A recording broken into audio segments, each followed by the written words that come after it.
अस्सलाम वालेकुम। City 5 news के साथ मैं हूं मोहम्मद अरसल और आप देख रहे हैं सिटी 5 न्यूज़। तहसील फालिया का इलाका लौंग और दरिया चनाब का मुलहिका जंगल टिम्बर माफिया और कीमती सरकारी लकड़ी चोरों के लिए बन गया आसान हदफ।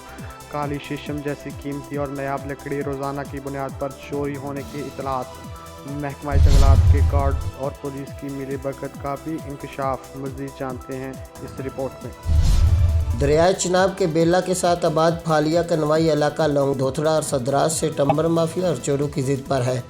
पेशावर लकड़ी चोर महकमा पुलिस और महकमा जंगलात के एहलकारों की मिलीभगत से काली शीशम जैसी नायाब और बेशकीमत लकड़ी रोज़ाना की बुनियाद पर चुराकर महंगे दामों फरोख्त कर रहे हैं। अहले के मुताबिक शीशम की लकड़ी से बना फर्नीचर और दीगर मसनूआत मार्केट में बहुत महंगे दामों फरोख्त होते हैं, मगर महकमा जंगलात और दीगर मुतल्लिका महकमों के एहलकार अपना हिस्सा वसूल करके कीमती सरकारी लकड़ी कौड़ियों के मोल फरोख्त कर रहे हैं। टिम्बर माफिया की इन माहौल दुश्मन मुजरमाना कार्रवाइयों के तसलसल ने अहले इलाका को तो शदीद तशवीश में मुब्तला कर दिया है, मगर रोज़ाना की बुनियाद पर होने वाले इस कौमी नुकसान पर अरबाब इख्तियार के कानों पर कभी जूं तक नहीं रेंगी।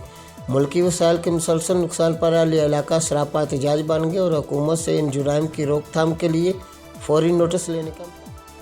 मोहम्मद रसूल को दीजिए इजाज़त। मज़ीद खबरों से बाखबर रहने के लिए हमारा पेज ज़रूर लाइक करें। अल्लाह हाफ़िज़।